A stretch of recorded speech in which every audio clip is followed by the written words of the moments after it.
So really, a lack of money is not a lack of resource, but actually a lack of resourcefulness. It makes it easier to attract other people who might want to fund the deals that you want to keep. Even better than rent to rent, but very similar.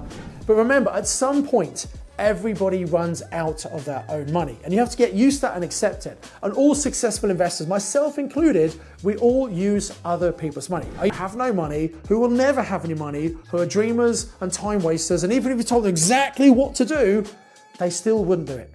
But I noticed the more properties I got, the less time I had to actually go and buy properties, the more I was spending managing, and you make the money buying, not managing. Hello and welcome to this episode of the Property Magic Podcast, in which I'm going to answer the question, how much do you need to invest in property? Well, the answer is it really depends. We've had people who have invested with literally none of their own money. I've had people who've got a couple of £100,000 and they're worried it's not enough to start with. So in this video, I'm going to give you some specific guidance whether you're starting with nothing, 10,000, 50,000 or even £100,000 to invest with, what you should be doing. So first of all, I want to start by making a comment that a lot of people think they have to have a load of money in the bank to invest in property. And obviously if you have money sitting in the bank, it's not doing you any favors there, and absolutely you want to use that money first. However, most people don't have lots of money sitting in the bank, and the main ways people fund their deals are, number one, they release equity from existing properties, their own property or an inherited property, or they maybe get a handout or hand up from their parents who release equity from an existing property. The next is people use money in their business. If you have a profitable business or you know someone with a profitable business and they've got retained profit, that money can be borrowed to invest in property and then you pay it back to the business. The other way is using pensions, and there's a specific type of pension for business directors called a SAS, a small self-administered scheme. It's a really beneficial thing. I'm not going to talk about it on this particular podcast episode. I might talk about it on another one, but go and Google it. It's a special pension for business owners, and that can now also be used to invest in property. There are strict rules around it. You need to make sure you're using the correct way, but that's a great way to fund your deals. And then, of course, the other way that most people are kind of vaguely aware of is the idea of using other people's money. There are people who've got money in the bank right now doing nothing for them, and you can use their money. And why would people give you their money? Well, it's because you can help them to make money. Who doesn't want to make money, right? So you're helping them, it's not just helping you. And it really comes down to my whole win-win investing ethos, where it's always got to work for everyone who's involved. And when you work with the right people who've got money, it can be a real win for them and also a real win for you. So really, a lack of money is not a lack of resource, but actually a lack of resourcefulness. So if you're starting at zero, there are a couple of things you can do. First of all, you can learn how to find really good deals and pass those on to other people. You become what's called a deal sourcer. You can typically make £3,000 to £5,000 per deal, and these are great deals that other people don't have the time, energy, knowledge or inclination to find themselves. You find them, secure them and get paid for doing all the work, and the other person just puts the money in. Now that's a great start. However, I'd suggest if it's a really, really good deal, why are you selling it for just £3,000 or £5,000? Really, you should be keeping it yourself. And the way you do that is maybe get someone else to come in as a joint venture partner, where you've got the project, you do all the work, they put all the money in, and you have a share of monthly cash flow and long-term equity growth. Of course, you need to get to know people well before you joint venture with them, because you are going into business together. But there are lots of people who you probably know who have money, who might be interested in sharing some of your profit. There are also other strategies you can use which really don't use a lot of money. You can do things like rent to rent, where you take on someone else's property that they don't want, you manage it, you pay the owner a certain amount of income, you rent it out for more money and you make a margin on the difference. So you might take a normal single-let property, use it as an HMO or as a serviced accommodation.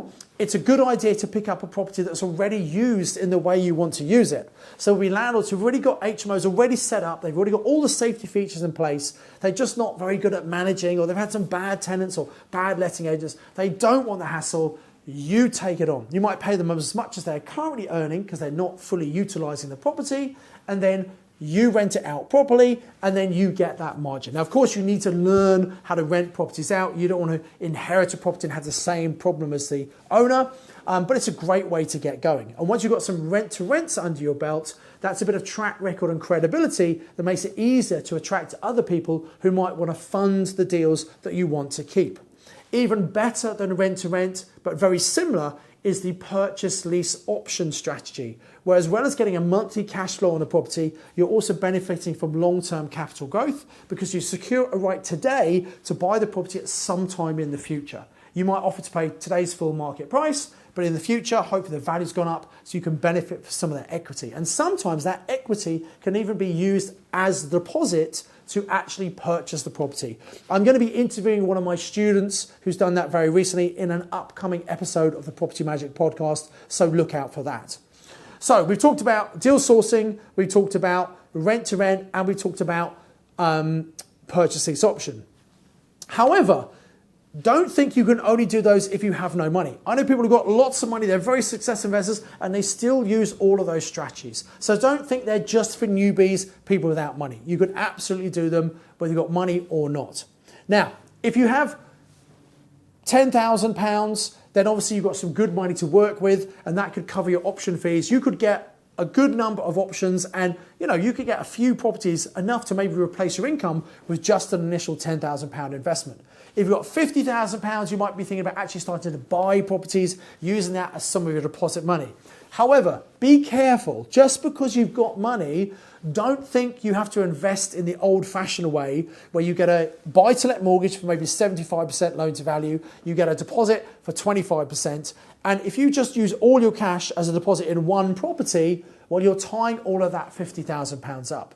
If you're putting money into properties, ideally, you want to be buying them below market value, adding value through refurbishment, and then 6 months later, you refinance the property based on a higher value. And I've done lots of videos on this YouTube channel, so maybe go and look at some of those.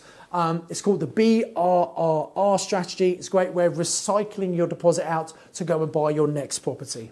If you've got £100,000 or more, again, you can afford to leave some money in. And I would leave money in some deals if I'm getting a very high return on investment. Because otherwise, it's doing nothing for me in the bank. If I put it into a property deal, I'm getting 15, 20% ROI. I'm very happy to leave money in at that high return. But remember, at some point, everybody runs out of their own money. And you have to get used to that and accept it. And all successful investors, myself included, we all use other people's money. I use a combination of mine and I use other people's. In the next 12 to 24 months, I plan to be doing a huge number of property deals. So I'm reaching out to a lot of my private clients and I'm building up a war chest because there are some great deals in the property market right now. So please do not allow a lack of money to hold you back from your property investing. If you have some money, another really smart thing to do is actually invest in yourself, learning how to be a successful investor rather than trying to watch everything for free on YouTube or listen to podcasts and webinars, which you'll get some knowledge. But when you go on a paid training course, you get the training in a step-by-step format. It's much easier to follow and you get results much quicker. But here's the other really important thing about going on a paid training program, whether it's a home study program or virtual event or a physical event you attend. And that is this.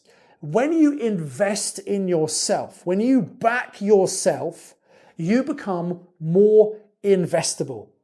And if you go on a paid course, there'll be other people on that paid training who maybe they've got money, but they don't have the time, the energy or inclination to do it themselves. Once they realize they've got to put lots of time in, maybe they'd rather work with someone like you who's enthusiastic, who can go and find great deals, and either you sell deals to them, you joint venture them, or maybe just do private loans with those people.